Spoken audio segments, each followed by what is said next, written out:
Je m'appelle Soazic Courbet, je suis la nouvelle gérante de la librairie Dialogue Théâtre. Donc cela fait maintenant presque 2 ans que j'ai repris la librairie avec mes associés. Donc la librairie est une librairie spécialisée dans les arts du spectacle, donc théâtre, danse, marionnette, cirque et cinéma. Elle a été créée en 1992 par Janine Pillot, qui était à l'époque au théâtre La Fontaine, qui est maintenant le théâtre du Grand Bleu. C'est une librairie qui a été construite vraiment très spontanément, puisque en fait Janine Pillot a commencé à éditer des livres, mais n'avait pas d'espace pour les vendre.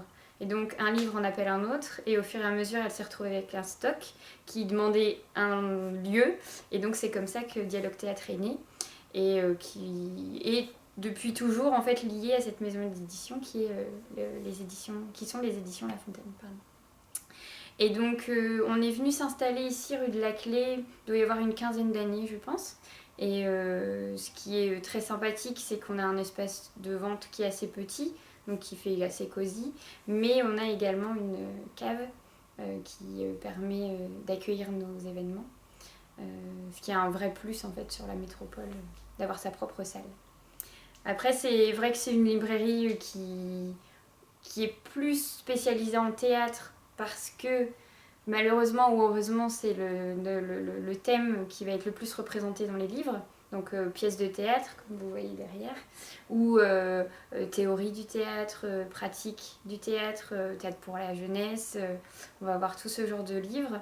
Les rayons cinéma, danse, marionnette et cirque sont beaucoup moins représentés parce que tout simplement il y a moins de livres. Bon, évidemment si le cinéma pourrait prendre des murs entiers, mais on fait une sélection quand même.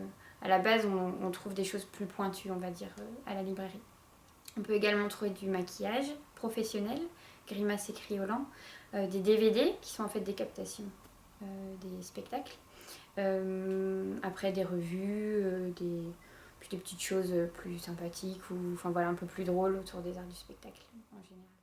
Comme par exemple, on fait les collections Plonk et Replonk. Donc ça, c'est vrai que c'est assez rare sur l'île et on est très fiers. C'est des humoristes, on peut dire que ce sont des humoristes suisses, qui travaillent des cartes postales anciennes.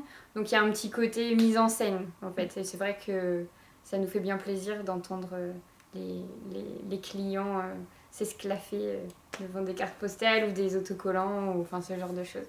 Et voilà, où on travaille avec les Bernard Forever, qui sont c'est une marque de tatouage éphémère. Donc ça, c'est vrai qu'aussi, encore une fois, ça participe au spectacle, au côté se réinventer tous les jours. Donc voilà, des petites choses un peu rigolotes, quoi. Mais en fait, j'ai commencé à travailler ici avant de la reprendre. Et avec la libraire de l'époque, on avait eu l'idée d'inviter des compagnies amateurs à présenter en fait des petits morceaux de spectacle. Et c'est vrai que c'est à l'époque où on parlait beaucoup du speed dating. Je sais pas, on en parlait mais à chaque journal télévisé, etc. Et nous est venue l'idée du speed acting. Et donc le speed acting sont 4 rencontres annuelles. C'est 4 compagnies qui viennent présenter 15 minutes de leur spectacle en cours. Donc le but, découvrir les compagnies de la région, plus découvrir des auteurs qui parfois sont mal connus ou un peu disparus des grands programmes parisiens ou des grands théâtres. Et c'est vrai que ça marche très très bien, c'est une grande fierté pour nous. Donc ça va faire la 4e saison environ, oui je pense. Et on fait 2 séances par après-midi, c'est toujours complet, enfin, c'est vraiment très agréable pour nous ce genre de rencontre. On vient de le décliner il y a 1 an en showcase. Donc là, ce sont des groupes de la région qui viennent jouer, on va dire 45 minutes de leur EP ou de leur album ou d'une sélection de titres au choix. Et donc là, la cave se transforme complètement. On est dans des univers beaucoup plus cosy, avec des petites lumières tamisées, ce genre de choses, des coussins, voilà. Et le but, c'est de découvrir en fait l'univers d'un artiste régional, tout simplement. Et c'est bien sympathique parce qu'en plus, c'est des styles très différents à chaque fois. On a eu de l'électro, on a de la chanson française, on a des choses un peu plus rock ou folk. Et c'est vrai que ça transforme un petit peu le lieu, quoi. Après, On reste évidemment dans des programmations plus classiques, avec parfois des signatures, avec lecture. Par contre, ici, je ne fais pas juste de la signature. Enfin, pour moi, il n'y a pas d'intérêt à juste avoir une signature d'un auteur s'il n'y a pas eu un petit moment d'échange avant. Donc c'est vrai que les auteurs qui sont invités à venir lisent souvent eux-mêmes leurs textes. Donc ça nous a donné des moments assez incroyables avec des auteurs qui ont vraiment donné du leur et on sent que leur texte leur tient à cœur et de ce fait on partage un moment assez intime avec eux. Donc on avait eu Serge Cribus notamment qui m'a toujours... Enfin voilà, c'est un des bons souvenirs de nos rencontres passées. On fait des propositions après complètement diverses et variées. Là par exemple, on va bientôt faire une lecture autour de l'œuvre de Proust parce que on est au centenaire de la première parution de À la recherche du temps perdu. Et c'est vrai que ce sont des projets qu'on nous propose qui sont généralement originaux et qui mettent en avant la lecture, le livre, alors pas forcément le théâtre ou le cinéma, etc., mais qui ont un projet qui, moi, me plaît. Donc après, je préfère, on dit oui et puis on voit un peu comment ça se passe. Et c'est là où aussi, pour nous, c'est sympathique parce qu'on a des publics complètement différents qui rencontrent la librairie et qui reviennent pour des cadeaux. Ou voilà, ils se disent « Ah mais c'est vrai, à Lille, on a quand même une librairie spécialisée. » Donc voilà, après, il ne faut pas hésiter à chercher sur notre site internet toutes les références de nos animations parce que c'est vrai qu'on en fait vraiment beaucoup. Mais présentation d'ouvrages, on va avoir des journées spéciales enfants. Là, je sais qu'en 2014, on va avoir plutôt une thématique adolescente autour de la littérature et du théâtre plus particulièrement. Voilà, enfin, généralement, il se passe quelque chose le samedi. Voilà. Le vendredi soir, c'est les concerts, mais le samedi, c'est après-midi. Vous êtes quasiment certaine qu'il y a quelque chose dans la librairie, quoi. Alors, la voix des indés, là où je trouve que c'est super intéressant, c'est que ça met en valeur les indépendances. C'est-à-dire qu'on fait ici un travail, donc là je parle vraiment des librairies indépendantes en général, un travail de fond, un travail de sauvegarde en fait des littératures, des originalités, parce que c'est vrai qu'on est tous différents en tant que libraires, mais de ce fait, on va tous avoir des coups de cœur différents, on va avoir des affinités avec certaines maisons d'édition, etc. Et quand on rencontre des maisons d'édition indépendantes, on rencontre les mêmes personnes qui créent des livres en fait, avec leurs auteurs. Et c'est vrai que on se dit autant de bonne volonté pour la survie des livres dans une même pièce, ça peut faire que des super belles rencontres. Et c'est vrai que l'année dernière, ça avait très bien fonctionné. On avait reçu l'Entretemps, qui est une maison spécialisée en théâtre. C'était très universitaire, parce qu'on parlait de la mise en scène et des droits d'auteur, donc vraiment un public très très pointu.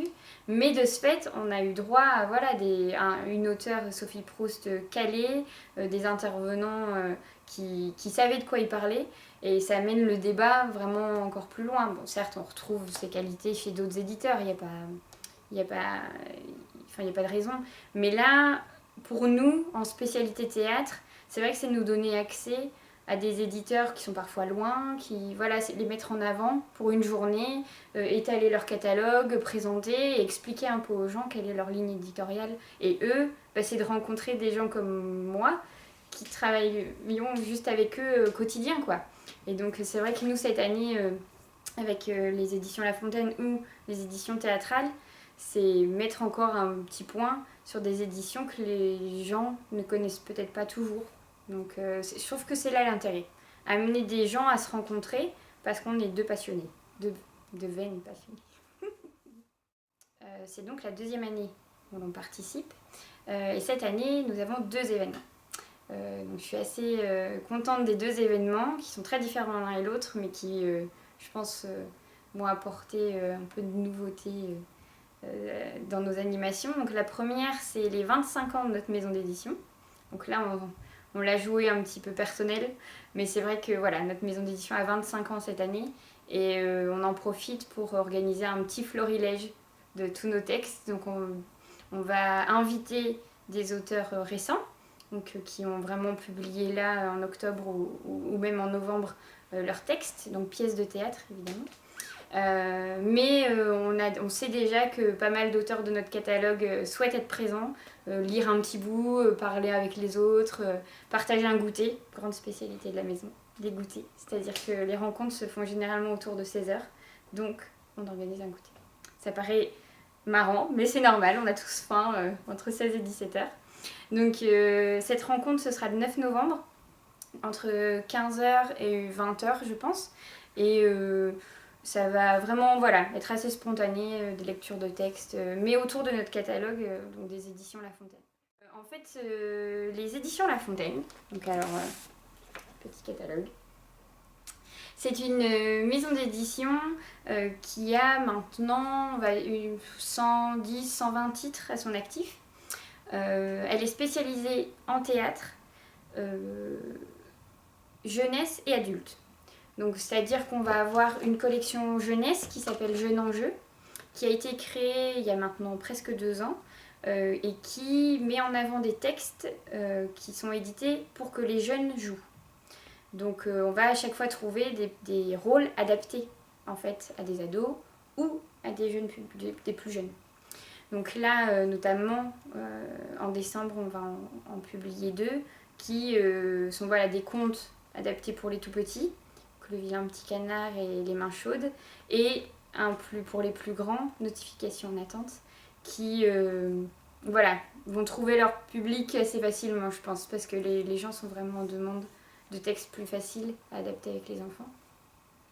Et dans le catalogue adulte, donc là, ce sera plus pour la voix des indés, on tourne quand même plus autour du catalogue adulte avec Virginie Joannet qui vraiment nous a proposé un texte très sympa qui s'appelle Carambolage en 2 versions. Et ça, pour les comédiens, c'est quelque chose, je pense, qui peut être intéressant puisque la version monologuée et la version dialoguée seront proposées dans le livre.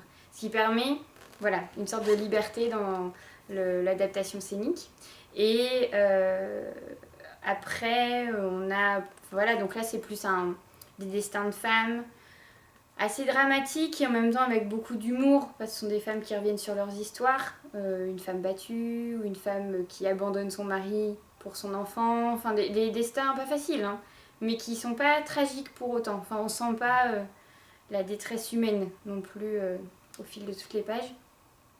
Et à côté de ça, en même temps, on va publier Les Amateurs de Chantal Charrier, qui là est une pièce plus joyeuse, on va dire, plus légère, autour d'une troupe de théâtre amateur qui a trouvé sa pièce. Super distribution, super histoire. Ils attendent l'auteur pour leur proposer leur projet, et l'auteur n'arrive jamais. Et donc, ces personnages vont en fait se rendre compte au fur et à mesure que dans la vie, ils vont avoir des points communs avec les personnages de la pièce. Et ça part évidemment dans des disputes, dans des règlements de compte, mais également dans des grandes déclarations, dans des scènes très cocasses. Enfin voilà, je pense que ça fera le bonheur de nos troupes qui cherchent toujours des grandes distributions ou des fois qui ont envie aussi d'un théâtre qui leur est adapté. Voilà, des choses... Je pense que les gens ont aussi besoin de sourire en ce moment. Et voilà, on essaye de trouver des pièces qui peuvent être un peu différentes de ce qu'on peut voir habituellement. Après, pour la Voix des Indés, j'ai donc un 2e événement qui est le 23 novembre à 15 h avec Sylvain Levé pour la parution de Arsène et Coquelicot aux éditions théâtrales jeunesse. Donc ça c'est encore une fois quand on peut avoir des auteurs qu'on aime beaucoup à la librairie, je suis toujours assez émerveillée. Donc il a adoré le projet, donc je lui ai expliqué évidemment ce qu'était la Voix des Indés. Et il avait hâte de découvrir l'île, il avait hâte de découvrir nos librairies. Et c'est chouette d'avoir des auteurs qui sont réactifs comme ça. Donc Arsène et Coquelicot, c'est pour des enfants à partir de 8-10 ans, je dirais. Mais aussi pour les plus âgés et pour les adultes, parce que ça revient sur un thème assez commun à toutes les générations. Donc c'est la généalogie. Donc c'est 2 petits enfants qui vivent dans la même rue, qui sont amoureux, on peut le dire, et qui vont en fait tous les deux chercher les origines de Arsène et Coquelicot, leur arrière-grand-oncle ou leur arrière-grand-mère. Et on va réaliser au fur et à mesure que ils sont peut-être pas aussi inconnus les uns des autres et ils vont leur découvrir des vies assez incroyables, quoi. Donc c'est voilà, une histoire qui rencontre la grande histoire. Et c'est intelligent. C'est vraiment très bien écrit et en plus c'est une belle histoire d'amour. Donc ça ne gâche rien. Donc lui sera présent et il va lire un extrait de la pièce. Parce qu'il adore lire et il est comédien à l'origine. Il a énormément d'autres pièces, donc je pense qu'on aura l'occasion de discuter avec lui de son champ éditorial, parce que, bon, qui est beaucoup chez Théâtral, mais voilà, du coup on a vraiment une gamme assez importante et évidemment un goûter avec lui.